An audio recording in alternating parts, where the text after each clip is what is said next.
I'm Julia Marin, and if you're watching this video, it's probably because you've seen my recent Instagram post that just went viral.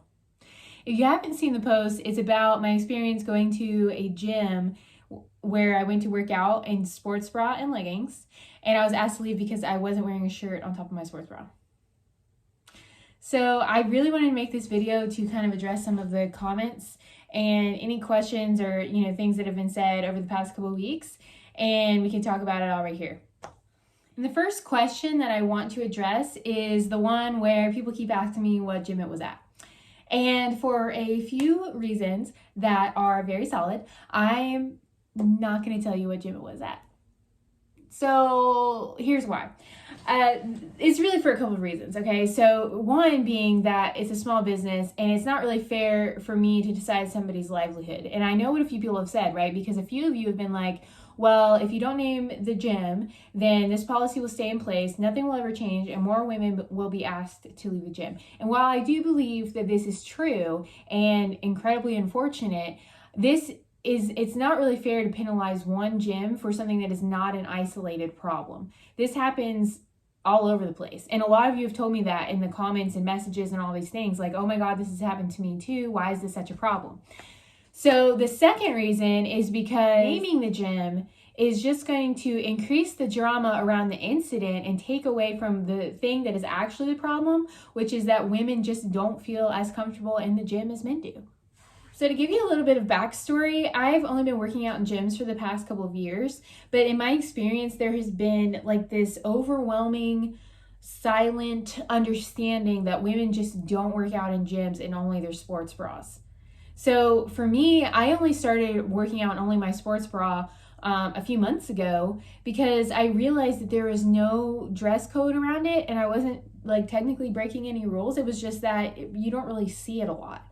And so when I started working out in just my sports bra, it wasn't really an act of rebellion or anything. It was just like when I stopped to think about where and how I'm comfortable. If I'm working out at home, I'm wearing a sports bra and leggings or a sports bra and shorts. And so if that's what I'm most comfortable in and I don't want to be drenched in sweat, then why wouldn't I work out in that at a gym? So that's kind of where this whole thing started. If you have seen my posts on Instagram, you can kind of tell that I got very candidly kind of angry that the situation happened. And I want to explain why.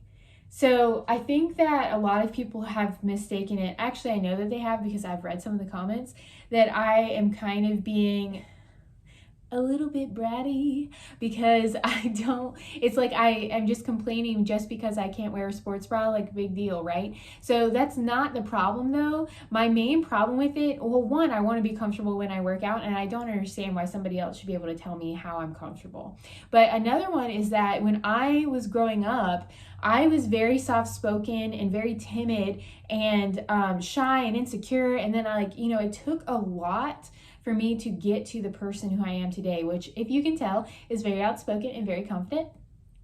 Anyway, but it took a lot for me to get here. And so when I think about the person I used to be, that kind of person who would have gone into this gym and was approached so directly and as aggressively as I was, an experience like that would have crushed me and I would have literally never gone back to a gym because of it. And again, I wasn't doing anything wrong and I wasn't wearing anything inappropriate. So it shouldn't have been such an issue like it was. But like I'm saying, for someone who is not as confident or as outspoken as me, this could have ruined their entire experience at a gym, which overall impacts their livelihood because it impacts their mental health as well as their physical health because they're not able to exercise in a way or have that outlet to exercise in as many ways as they could at a gym. So this point is not as important to me, but it is brought up a lot. So I'd just like to clarify it really quick.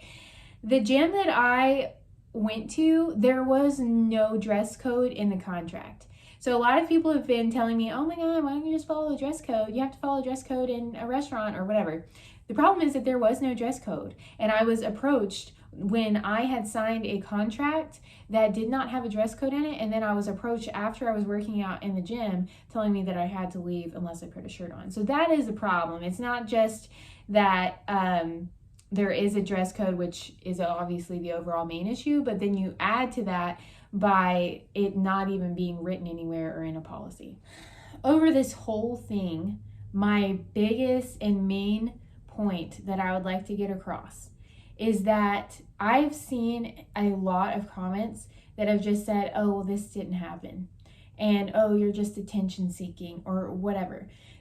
This is a part of a much, much greater problem, right? Because we live in a culture where if you don't experience it, then that means it isn't true. And I want to stop that right now. Just because you're a man, let me clarify, just because you're a man doesn't mean you're sexist, and just because you're a woman doesn't mean you experience sexism. And just because you're a man doesn't mean you don't experience sexism, right? But just because it doesn't happen to you doesn't mean it isn't true. So for me, sexism has been apparent in my life like for as long as I can remember. And that might not be true for you, but unless you have grown up in an environment that told you that if you didn't have your dinner ready for a man by the time he got home from work, that you're not a successful wife. Unless you've been told that you can't speak up in church because you're not a spiritual leader because you're a woman and that's not allowed. Unless you have been legally told what you can and cannot do with your body and your reproductive system. Unless you have been bent over a counter and had your hair pulled inappropriately. Unless you have been asked if for nudes at work, and then when you call someone out on it, they ask if you're going to call HR and try to get them fired. Unless you've been told that you have to take a man's last name because they are the more dominant gender. And unless you have been told to leave a gym because you're not wearing a shirt, then you don't get to tell me if my sexism or the sexism that I've experienced is real or not, because you haven't been a part of it. But that doesn't mean that it doesn't happen. If there's anything that can be taken away from this experience for myself or for other women, I think that it's one, I'm going to continue doing exactly what I'm doing, and that's speaking up for myself and talking about things that bother me and speaking up for other women.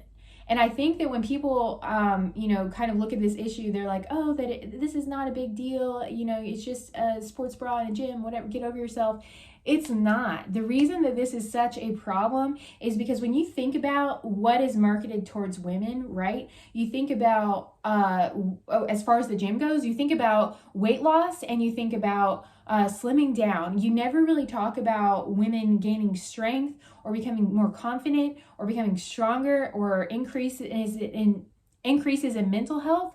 You never see any of that stuff. And so when we're talking about a culture that is constantly telling women to be thinner and increasing this like cycle of body shame, then you go to a gym that is also telling you to cover up. We're just like continuing this culture. And for me, that is a huge deal. We as women are constantly told that, whether it's breastfeeding, whether it's wearing, what you want to the gym, whether it's these commercials that are telling us that we need to be thinner, whatever it is, we are increasing this culture of shame that women feel for their bodies, and that is what I want us to take away from this. That is what I want us to end, is that if for somehow we can get to a place universally where women don't have to constantly feel like their body isn't enough and they are not good enough, whatever shape or size you are, then we have not done enough.